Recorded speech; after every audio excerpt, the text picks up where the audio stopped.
Hello dear learners, how are you all? I hope that you all are doing good.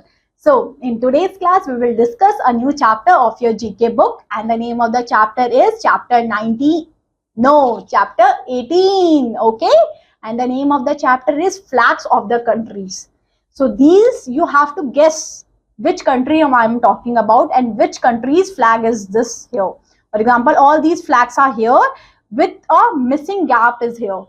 ठीक है, अब आपको ये लग रहा है कि ये तो शायद मेरे को मालदीव्स का लग रहा है, बट यहाँ पे इसको मालदीव्स फिट भी करवाना है आपने, ठीक है। यहाँ पे आपको हेल्प बॉक्स के तौर पे ये दे दिया है, फिलअप्स दे दिए। So you have to identify which country's flag I am talking about and tell me the name of that country. So are you ready? I will see how many of you can identify the flags of different countries. Option 8 we can identify. Yes? Okay, but we have to identify all the other flags of the countries also. Okay, we know our country flag, but we also know the different countries flag. Okay, so let's start. First, ऐसा कोई map flag आपको समझ में आ रहा है जिसका star लगा है और एम से शुरू होता है? एम से कौन सी कंट्री शुरू होती है? Any guesses? Yes, New Zealand.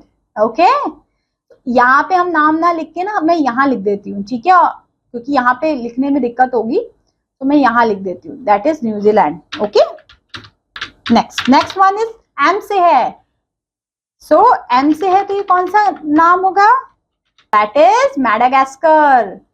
M से है तो मैडागास्कर कंट्री है, तो इस कंट्री का हो जाएगा मैडागास्कर। नेक्स्ट वन, अब ये कौन सा कंट्री है? आपने जरूर ये नाम सुना है, नहीं सुना है, I am not sure. That is Bulgaria. सुना था नाम? अच्छा है, फिर तो सुना है। नेक्स्ट एस से है, ये बहुत लोग सिडनी और ये सब नाम चूज करेंगे, तो ये है, ये कंट्री का नाम आपने नहीं सुना होगा, सिनेगल कंट्री है, ठीक है। और ये जो जी से नाम है कौन सी कंट्री का है? दैट इज ये भी नाम आपने नहीं सुना होगा, इसको मैं नाम नीचे लिख देती हूँ, गरेंडा, ठीक है। नेक्स्ट वाई से ये कौन सी कंट्री है? यमन। ऑफकोर्स, वाई से यमन कंट्री का ये फ्लैग है। नेक्स्ट सेवेंथ में के से कौन सी कंट्री का नाम शुरू होता है और ये जो 5-6 लेटर्स के अंदर आ जाता है? That is Kuwait. यहाँ पे बहुत तेल मिलता है। यस, और I for India. So these are the some countries flags. Okay, if you know it, that is good for you. If you don't know it, please remember that. ठीक है, New Zealand, Madagascar, इसमें ऐसी कुछ countries लिखी थी जो confusing है, जिनके शायद आपने नाम भी नहीं सुने होंगे।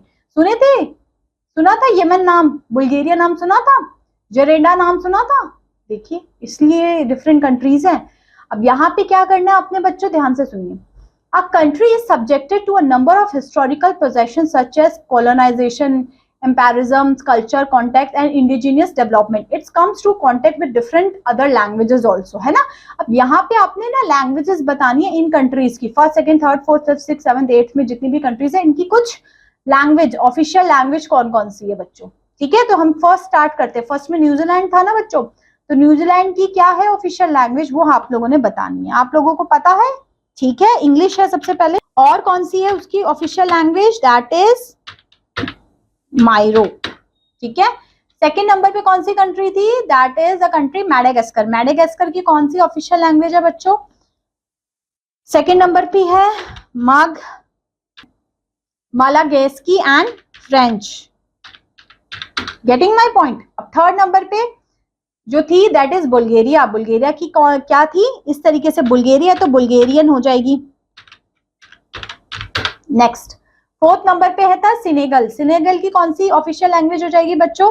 That is English and French.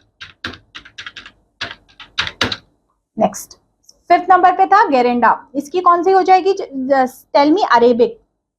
No, Arabic नहीं है। इसकी हो जाएगी बच्चों इंग्लिश, ठीक है। नेक्स्ट सिक्स नंबर की है, सिक्स नंबर में यमन। यमन की ऑफिशियल लैंग्वेज क्या हो जाएगी? अरेबिक। सेवेंथ नंबर पे है क्वैत। क्वैत की ऑफिशियल लैंग्वेज हो जाएगी बच्चों, सेवेंथ नंबर पे क्वैत है, क्वैत की ऑफिशियल लैंग्वेज है अरेबिक। इसमें भी, यहाँ पे भी अरेबिक, क्योंकि ये है ना, यहाँ पे अरेबिक, और इंडिया की तो आपको पता ही है इंग्लिश एंड हिंदी, ठीक है, English and Hindi, English and Hindi official language है। हमारे इंडिया की कोई राष्ट्रभाषा, कोई नेशनल लैंग्वेज नहीं है। जैसे हमारे इंडिया का कोई नेशनल स्पोर्ट्स नहीं है, वैसे इंडिया की कोई नेशनल लैंग्वेज नहीं है, बट ऑफिशियल लैंग्वेज मतलब जो काम काज में यूज किए जाए, ऑफिस में यूज किए जाए, वो कौन सी है, या तो इंग्लिश या तो Hindi. Okay, so that's all about this chapter. I am hoping that this chapter is also clear to you.